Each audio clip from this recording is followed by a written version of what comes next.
Amigos, gracias por seguir en nuestra sintonía. Comenzamos esta hora informativa ya con nuestro bloque de conversaciones. Como les habíamos adelantado, vamos a dedicarnos a mirar un poco más de cerca la situación en Venezuela y lo que significa la migración de este país. Acabamos de ver cómo el presidente Juan Manuel Santos en Colombia está tomando medidas extraordinarias en la frontera.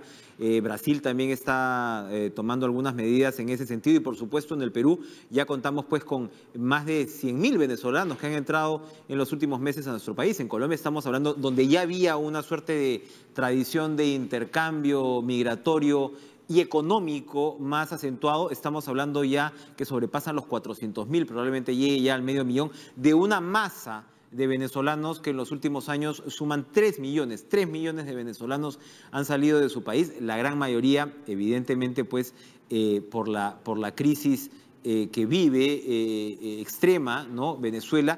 Y los medios internacionales están registrando cómo ya en los últimos años, claro, la pobreza alcanzaría niveles internacionales de más del 80%. Estamos hablando de profesores universitarios o profesionales que no tienen para comprar un pasaje aéreo y bueno, están optando por salir de su país por tierra, pues en lo que son auténticas odiseas. Para conversar del impacto del fenómeno migratorio venezolano en nuestro país, le damos la bienvenida a Francesco Tucci, internacionalista de la Universidad Católica, con quien en algún momento ya hemos conversado con anterioridad. ¿Cómo está, Francesco? Gracias por estar con nosotros. Gracias a ustedes. Bueno, las migraciones son un fenómeno de siempre y en los últimos años pues tienen su particularidad.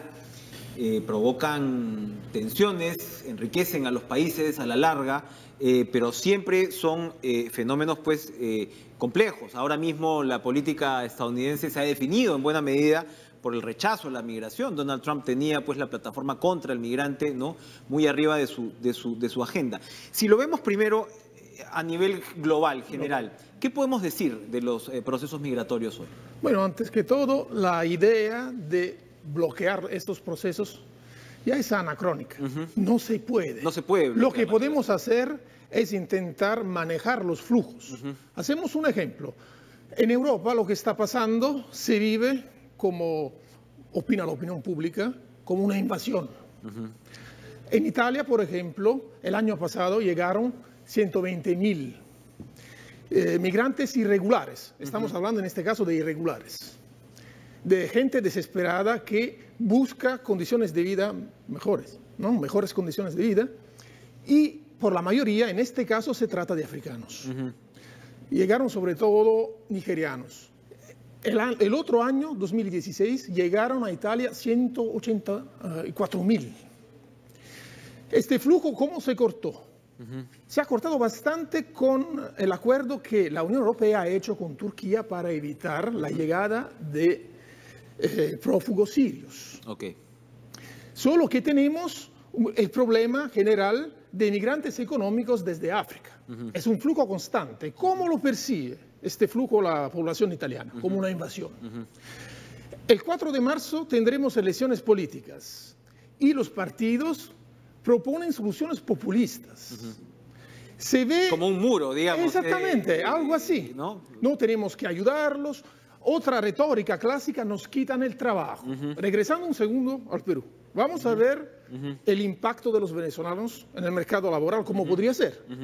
Como justamente has dicho, tenemos poco más de 100.000 venezolanos, 105.000 más o menos. Vamos a ver la calidad migratoria, cómo se compone. 5.000 son residentes. 25.000 ingresaron con el permiso temporal. Y tenemos un 75.000 que tienen la calidad de turista y la pueden cambiar, como sabemos. En el mercado laboral... En otras circunstancias serían migrantes ilegales, digamos, ¿no? Pero acá hay una tolerancia, ¿no? Hay una flexibilidad para ayudar. Una flexibilidad, así es, ¿no? ¿Qué pasa? El mercado laboral peruano cuenta una fuerza activa de 17 millones, más o menos, 17,5 millones. Si vamos a ver la diferencia, tenemos 17 millones, casi 18 de peruanos que trabajan. Frente a 100.000. Entonces... Y de estos 100.000, digamos, no trabajan todos, porque hay muchos jefes de familia, ¿no? Exactamente. Yo lo que veía las cifras del ministro de Trabajo, Javier Barreda, Sí. él dice que los que trabajan en el sector formal, o sea, los contratos pues, que se han firmado el año pasado con venezolanos, son 4.376. Claro, hay que tener en En cuenta... el sector formal. Eso. Eso es otro tema muy importante. O sea, es probable que la resistencia en realidad se dé en el sector informal. O sea, exactamente, se es encuentra ahí. el vendedor o es el que trabaja en servicios de manera informal que sí siente que en ese caso su puesto de Exacto. trabajo se ve amenazado. El sector formal, bueno, nada va a cambiar, 4.400 de, además, venezolanos No va a cambiar. profesionales, ¿no? Eso es. Que tienen pues cierto nivel para poder trabajar. Entonces, la tensión social puede darse vive ahí. en la masa informal. Exactamente. Ahí se vive la tensión social. ¿Y cómo? Solo- Bueno, por supuesto, Perú no es Italia. Italia es una economía formal, entonces de Claro. repente ahí las tensiones se dan en la medida, digo yo, especulo, que estos nigerianos, africanos que usted señala, ocupan en muchos casos trabajos digamos, no siempre Mira, es así. no pueden trabajar No pueden trabajar. porque son todos ilegales. ¿Y qué hacen? Esto provoca estos- entonces un problema humanitario adicional. Exactamente, porque hay que identificarlos antes que todo, porque llegan sans papier, no tienen documentos, no sabemos de dónde provienen. El Entonces, origen, el país de es ya un origen, trabajo ¿sabe? totalmente ilegal, callejero. Exactamente, es muy peligroso, intentan huirse de los centros de identificación. Ajá. Y Hay muchos que caen en delincuencia, seguramente también. eso determina, exactamente eso que determina un rechazo por parte de la población. Y entonces acá es distinto porque distinto. nuestra economía informal es infinita, entonces siempre, infinita un digo entre problema, comillas, claro. ¿no? Entonces siempre se va a poder sumar a esa masa laboral. Entonces vemos a venezolanos que bailan para vender sus arepas, Sí. Vemos vendedores de buses, ya hemos visto episodios de tensión, ¿no? Exacto. Entre una y otra parte, porque además también vemos videos que se viralizan donde venezolanos hablan De eso quiero hablar también. ¿no? De mala manera, incluso racialmente, del país que los Racialmente. acoge. Entonces, si podemos ver referencias, ya hemos visto que en Europa pues las consonantes son distintas. Son distintas, Pero, claramente. ¿hacia dónde se debería ir canalizando esta migración? Porque no perdamos de vista que finalmente esta flexibilización se da por asistir a un pueblo hermano, que de eso estamos Exactamente. partiendo. Y en medio de todo, Hay que considerar el todo idioma es el mismo. El mismo. Las diferencias culturales de repente no es el No es- choque que puede haber con, no es tan con, fuerte. con ciudadanos Claro. islámicos y demás. Es distinto. ¿Cómo se podría canalizar este tema tipo de es- migración que se está Es dando en un Perú? tema, antes que todo, de tolerancia. Como tú has dicho, hay que considerar las raíces culturales comunes. Es distinto, no sé, recibir, ¿no?, migrantes de otro continente con otras culturas. Entonces eso es mucho más fácil. El problema son también las redes sociales, como estabas comentando, porque muchas veces se publican o videos o fotos sin una fuente verdadera y cierta. Muchas veces se hace una manipulación o desinformación. ¿Eso qué hace? Fomenta la intolerancia.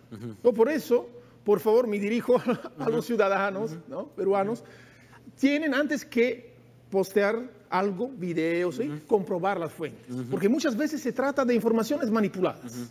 Y eso fomenta la xenofobia.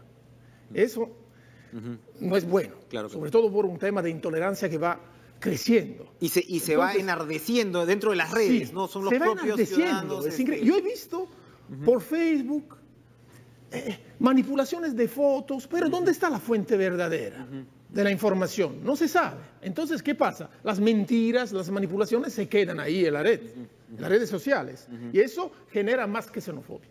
Entonces, ¿qué tenemos que hacer? Antes que todo, solidaridad con el pueblo venezolano.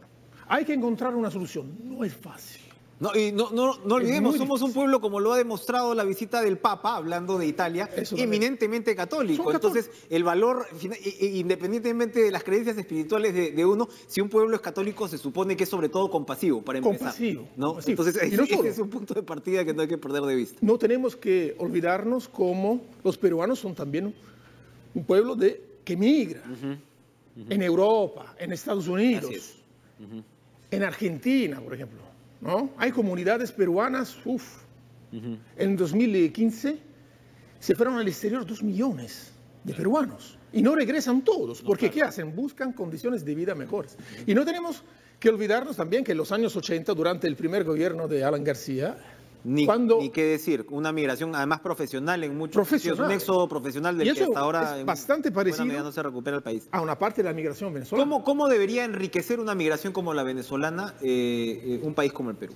Si nos ponemos bajo luz positiva. Pues.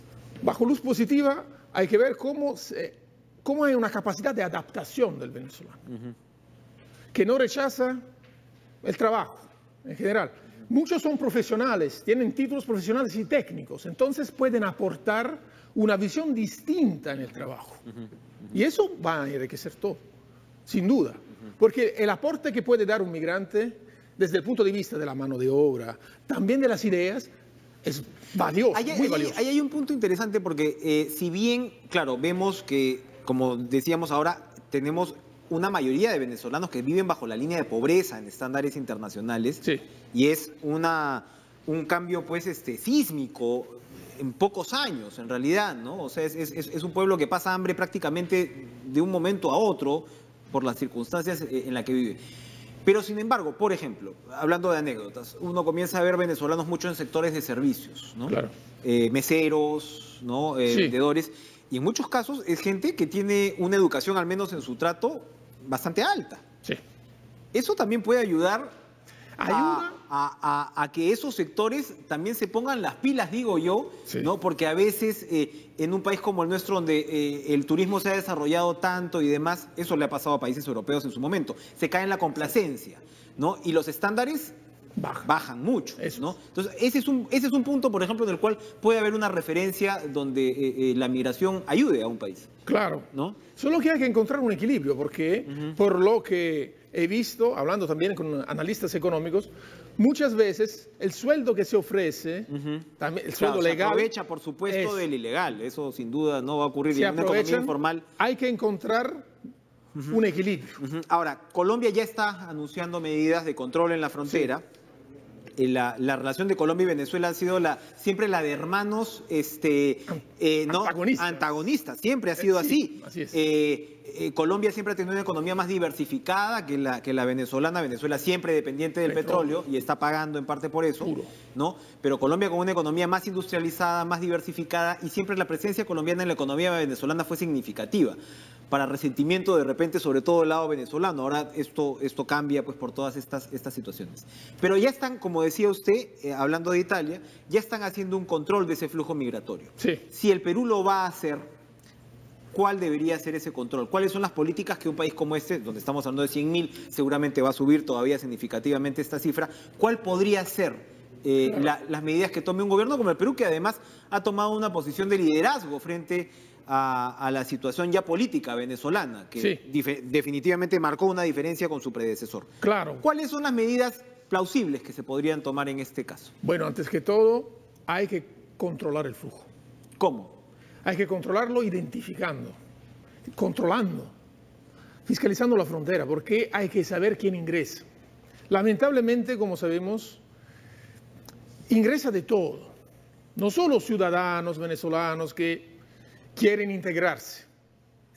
Pueden ingresar también criminales. Hay que tener en cuenta también esta posibilidad. Entonces, lo que hay que hacer es fiscalizar y intentar controlar el flujo. Porque de esta manera se pueden identificar las manzanas podridas que están ahí. Eso es fundamental. Que siempre va a pasar un proceso migratorio. Siempre va a pasar, claro, siempre. Sí. Eso pasa en Europa, en Estados Unidos.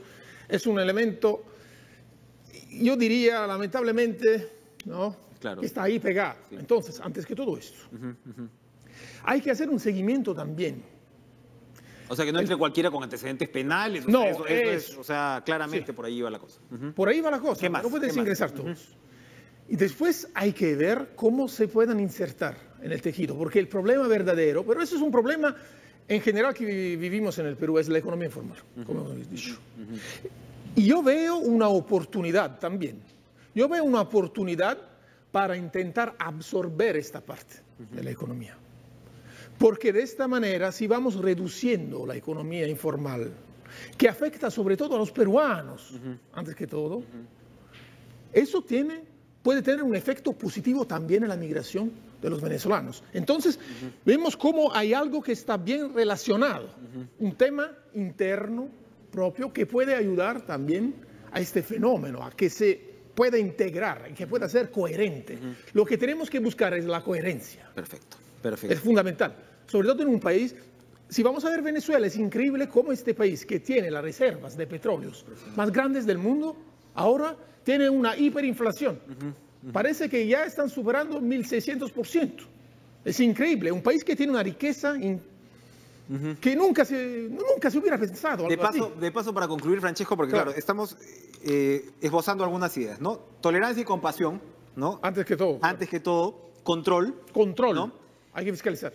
Bueno, ver lo que significa la economía informal, ¿no? En estas circunstancias, pero hay un espejo político que yo creo que también sirve en carne propia para que el peruano diga, bueno, por soluciones autoritarias, ¿no? Y por estupideces económicas no me voy a inclinar de ninguna manera. Ya ha pasado. Hay candidatos que han perdido las elecciones en el Perú por ser identificados como chavistas en su momento. Fue el caso de Ollantumala en la primera elección.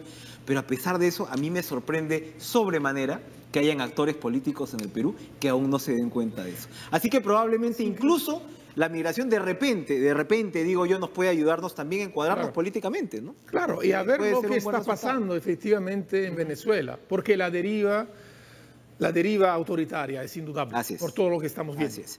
Francesco Tucci, muchas gracias por acompañarnos esta mañana. Muy interesante, pues, verle el lado bueno, ¿no? A un proceso migratorio donde finalmente, pues, las fronteras, pues, son cada vez más relativas.